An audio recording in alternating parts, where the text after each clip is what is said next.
Hey, what's cracking, guys? This your boy Flawless back with another episode of Flawless Fantasy Football. I was not going to let you guys down and not give you the accountability video for week 10.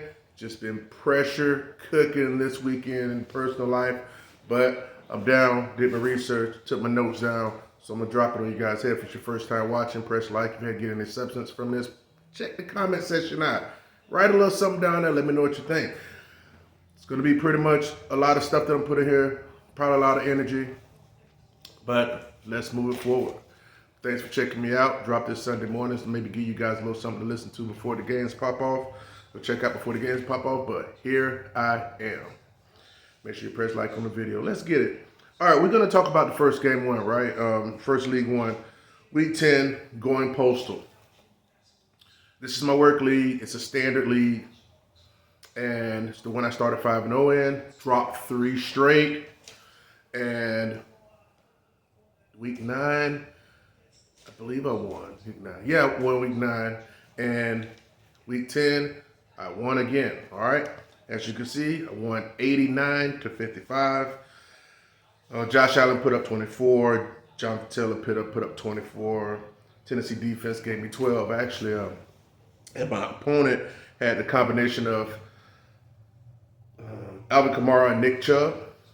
And, I got past all of that, So even though he has the studs at running backs, he didn't have a complete team. They didn't come to play that week. So in this particular league, actually, I'm gonna talk a little bit more. I'm feeling pretty good this morning, so I'm not going. I don't know what the hell I'm gonna do, but let's just keep going. I benched Gabe in that league, in that particular league because I could. All right. Again, when it comes down to if you're gonna draft somebody, if you're gonna start somebody. If you have better options or equal options, go ahead and do that if you feel some type of way about it. Now, this was the one and only league I actually benched Gabe in, and it didn't cost me, albeit I benched him for DK Metcalf. So it's like I'm not benching him for somebody that didn't have a certain amount of upside. So even though when Gabe did have a good game, he scored, I was still getting the juice for him. But I benched him for Palmer. Palmer's supposed to have had that good week against San Francisco, and Herbert was throwing the ball around, man. He's throwing the ball into Josh like Rodgers was throwing it to damn Lazard the other night. I mean, fucking, God, these motherfuckers are washed. These dudes are washed, these quarterbacks.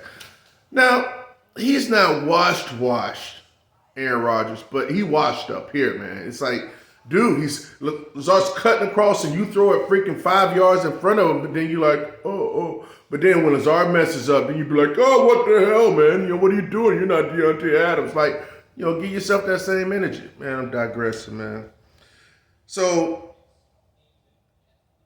it wasn't the right play to play Palmer over our homeboy,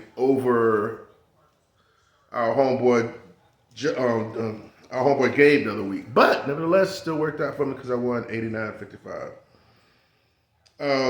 Herbert was missing all over the place, but yeah. It's all good. I played a person that's in first place. Actually, me and him are tied, but he has more points. As you can see by the record, the standards. I put Lazard in. He gave me a modest 5 points. Should have had more than that. Should at least had 8, and even the standard. But it is what it is. It's a team game. We'll see what happens. I'm less worried about beating him this week, but beating this dude when it actually counts, because I'm certain I'll be in the playoffs in that league. Just trying to make sure I get the bye. So as it pertains to waivers, now that's what happened in week 10 in league number 1 in going postal. I did a lot of transactions, guys. A lot of transactions. As far as with the waivers, I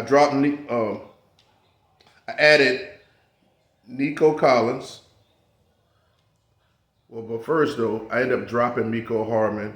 I dropped a couple people, Mecole Hardman and someone else. Maybe I'll put it on the screen, maybe not. But I dropped a couple players. And before waiver day. Then on waiver day, I picked up Nico Collins, Denver defense, and Ben Skowronek. Now, a lot of people, I want to talk about Ben Skowronek real quick. Well, first, Nico Collins got those 10 targets.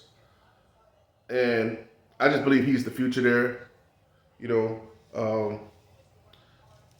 it's out with the old, in with the new, So I know everybody like Brandon Cooks back, He might have a good day, you know what I'm saying? But I wouldn't touch him, It's about the youth, man. How long in the tooth do you got to be before you let go? Don't get left holding the bag. I made a video about that early in the season. And Denver defense, they have a favorable matchup against Raiders at home this week. So, I'll be streaming defenses and streaming tight ends because I don't value them like that. But let me ask you a question. Why not Ben Skowronek? I know a lot of people they're just so enamored by Cooper Kupp, and nobody's Cooper Kupp, especially, in that system with the Rams, but they use him like Cooper Kupp. I've seen, Rams wide receiver catch the ball and Cooper Kupp, and they're like, oh, that ain't Cooper Kupp, And plus he rushes the ball. He ran for a 17-yard touchdown. The other, maybe it's week 5, week 6, so they got to throw the ball around. I don't think they're just going to start peppering Allen Robinson and throwing it to these other guys. They're going to use They're going to use the system that they've been using the whole year. You guys, I play fantasy football. I got seriously 2.5 decades of fantasy football. I've had my best years of fantasy football. I think my best years of fantasy football behind me. And when I say that, it's the years as far as when I'm really jacked up, enthused about it, and when I'm in the mix and passionate and can't go to sleep without feeling good or bad, when it, kind of affects your mental and your day and your night like that. But I've had my fill of it like that. That's why I was kind of like, okay, I want to be able to show people different aspects of fantasy football and different ways to look about it instead of looking about how everybody else is seeing it. A lot of people they want to get something without seeing it. They actually I need to see it first. Yeah, okay, if that want to make you feel warm and fuzzy, but being ahead of the curve is when it really counts. I'm sure there are a lot of you leagues out there, Ben Skowronek's still out there, sitting there. In majority of them. But then as soon as you pop, now, oh my gosh, it's the same type of deal what happened with Christian Watson. Dobbs been out. He had a concussion. Somebody's got to step up, That's why I took the shot on Dotson. I knew what he was beforehand, so I picked him up. Not to necessarily play him, but let's see how it goes. You never know if a wide receiver lays it down or if you have a big game, now his value's up. The difference is I overlooked Watson because we either seen him come in and get hurt and drop passes so often, but guess what? Whoever picked him up now, using him, they got him a little something moving forward. More on Christian Watson later. So I picked up Nico Collins, Denver defense, and Ben Skowronek. Shit, man, I'll be honest with you, I kind of want to play Ben Skowronek and going postal because I got the 5 from Lazard, and I just, I'm playing this top dog guy. But then again, I got to play Dave for the upside. And who else I got? I got a bunch of other players, and I got Mike Williams, and I still have Palmer in that league. I don't know what I want to do, but I might just play him. Because why not? Why not? Why not take a chance? Why not have some freaking cojones, some freaking balls, and play him? Look like a genius if it happens, but guess what? If you lose, you lose. I'm not in a position where it's like a must-win in that particular league. Also want to talk to you about someone that I want to pick up that I haven't yet. I still have Isaiah Likely. I picked him up. I forgot the tight end I had last. He gave me a 1, I think. I don't know who that tight end was I had for Going Postal last week. Can't remember off the top. Pat Freiermuth. And I dropped Pat Freiermuth because I can't stand him. The quarterback don't throw for no yards. He can't support three entities over there with the the offensive line's a mess and with the 2 wide receivers in for Pat Freiermuth. He may do well in Pittsburgh today, but I'm just not touching Freiermuth, and I cut him. And I picked up Isaiah Likely just in case Andrews doesn't play. I could play another guy with high touchdown upside. Now, check this out. You know who I didn't. Know who I want to pick up if Andrews plays, and if he plays and he starts. I'm going to drop Isaiah Likely this Sunday morning, and I'm going to pick up Jack Stoll for Philadelphia.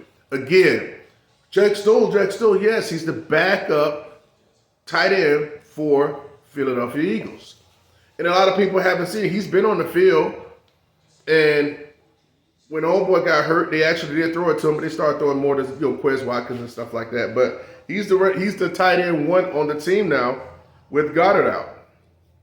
And I've read some stuff and been checking out, doing some research, and Jalen trusts him. So I even put him in one of my DraftKings lineup. Knee pop. I put him in my DraftKings pops in my daily stuff, and I'm underdog bet. I think his line was at 13 yards or something like that. 1.5 catches for 13 yards. I'm like, he's gonna crush that. I hope.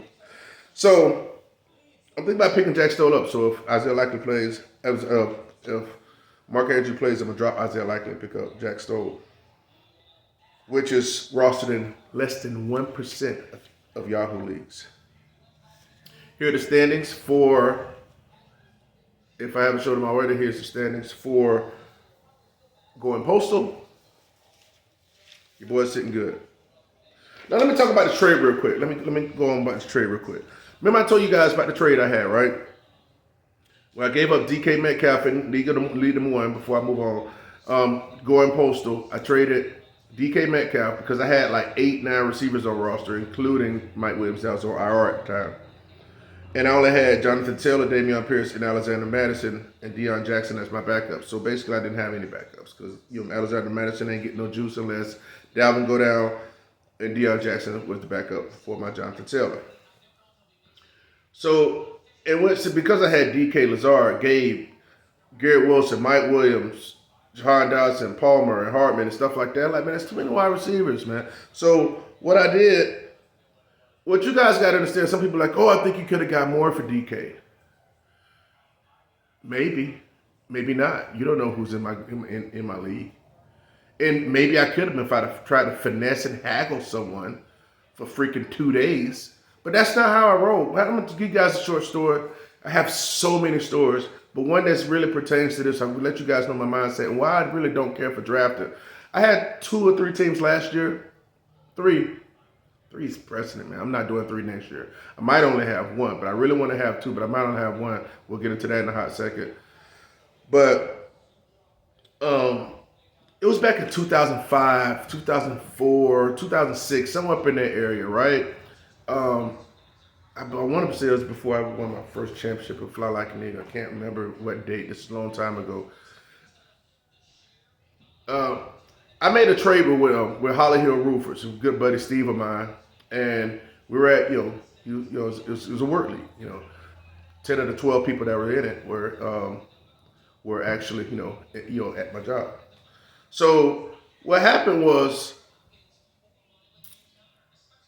I had Greg Jones. You guys probably don't know Greg Jones. Came out of FSU. He played for Jacksonville Jaguars. He was like a fullback / running back. Majority fullback though, but he could play running back. But he's behind Fred Taylor.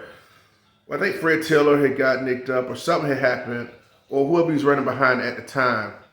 And somebody in the league wanted Greg Jones. He liked Greg Jones. Really liked him. Well, something happened probably around by the third quarter and Greg Jones got hurt. But it wasn't like, oh, he's going to be out for a while or this and that. But I felt like, damn, he's going to be out for a while, man. I should have freaking pushed him to the dude. So I ended up saying, screw it. I'm going to offer this guy to Greg Jones. I knew he was hurt, but it wasn't. Mind this is going to show you why I am the way I am. I knew he was hurt, but I didn't know the severity of it. But I felt it might be bad. So I shoved it to him. And my guy Steve, Holly Hill Roofers, he's the type of person that like to do camping and all that type of stuff, kind of hipster type guy, right? So I sent him a text, and I told him that, or text or something. I sent him that, hey, I had I sent him a trade, and whenever he got access to a computer, which was fairly immediate, less than a half a day, he accepted the trade. And I knew that he didn't have resources to go and check on, Greg Jones. I don't know who I wanted. It could have been a wide receiver. It could have been another running back. I don't know. But it came out the next day that Greg Jones was out for the year. And long story short, people got on me about finessing that dude, and I knew that dude was hurt, this, that, and other. I didn't know the severity of it, but I did know he was hurt. I did feel he was going to miss a couple games. Then he was out for the year. So basically, I finessed this dude out of a player. Some people would be ecstatic about that and love that. I didn't, and I don't. I have never made a trade my trade numbers went down from that point on. And whenever I did make a trade, I made a trade last year, I make sure that person's walking away just as happy as I am. But most times they're walking away happier. But I'll be honest with you. So that stuck with me. I want to say I got ridiculed, but I kind of got shamed a little bit, but I deserved it because I knew the person was hurt. I look in these communities, in these fantasy communities, on Facebook and stuff, people, they relish in screwing somebody over. Hey, I got this guy for this stupid idiot. People be like, I wish I could play in your league. I'm like, why the F you want to play in a league like that? With people that openly want to get screwed over. That's dumb, that's weak, that's asinine, that's childish.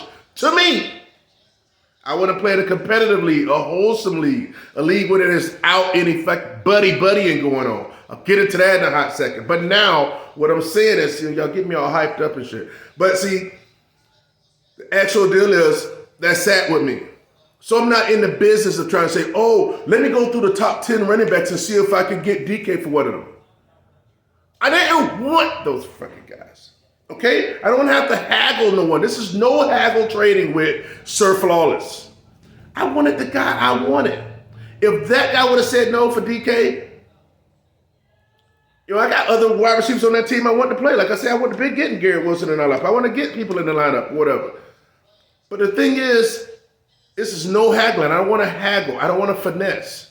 So yeah, at the end of the day, that's how I feel about that. So if that guy wouldn't have freaking wanted DK and gave Rashard, because I believe in Rashard's breakout.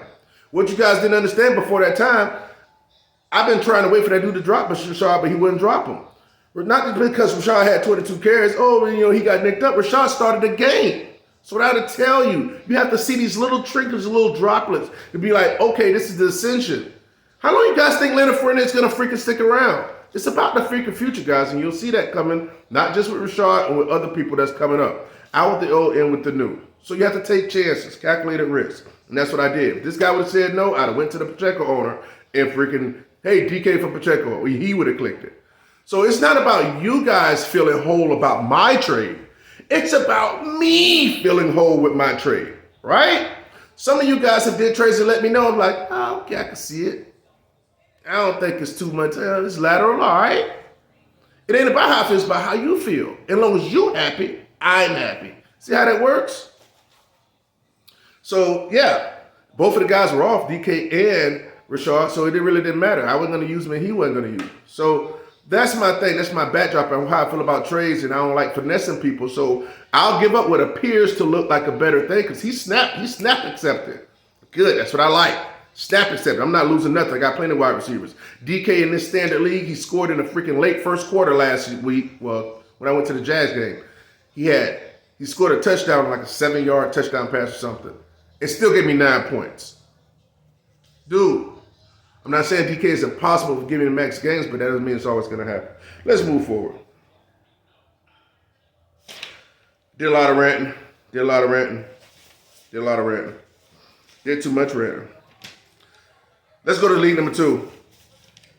I'm not going to talk about the third league anymore. You know what I'm saying? It's the Megler Bowl League.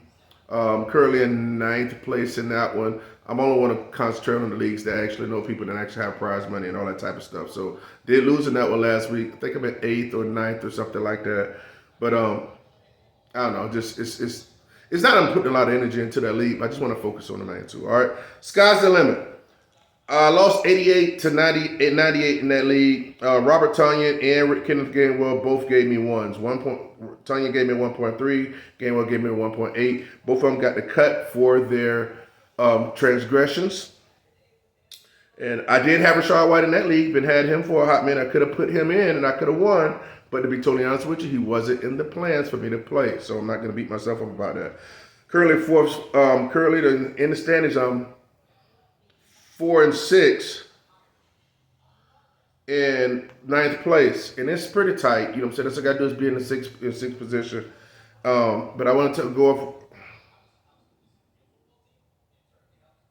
I'm gonna make my own video about that. Okay, I'm gonna process this video, let you guys watch this video, and then we'll give you a short video about the second league, Sky's the Limit. I want to talk about it in detail, but I don't have enough time to talk about it in this video. I want to see what you guys think. There's a little bit of substance to it. Some things I don't take freaking kindly to, and I just don't move like that in fantasy football.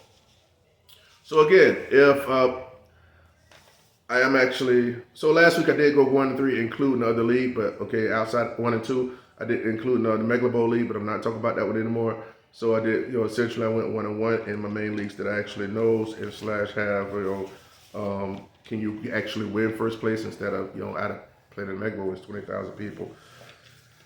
And you only win like a listener league spot or something. But kudos to them. But I'm just going to focus on the main two. But actually, as far as with the Sky's the Limit League, like I said, I lost 88-98. And my waivers, let me talk about that real quick.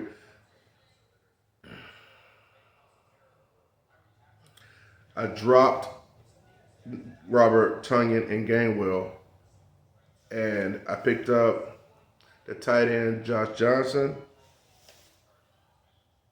I put up Juwan Johnson. I'm sorry, not Josh Johnson. Gosh, and I picked up somebody else. I put it on the screen. Oh, Nico Collins. And I made some other transactions too as well. But it was a half-point PPR league, and I started. Alan Lazard, he gave me 8.5 or something like that. But I went up against Henry Thursday night and Christian Watson.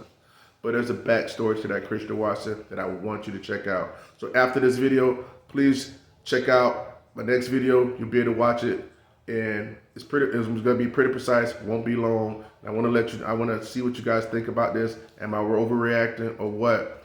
But I do have some strong feelings about it. Like, comment, subscribe to the video. Holla at your boy. Let me know what your record is down in the comment section. Stay strong. Stay fearless. Knock out this week. Flawless.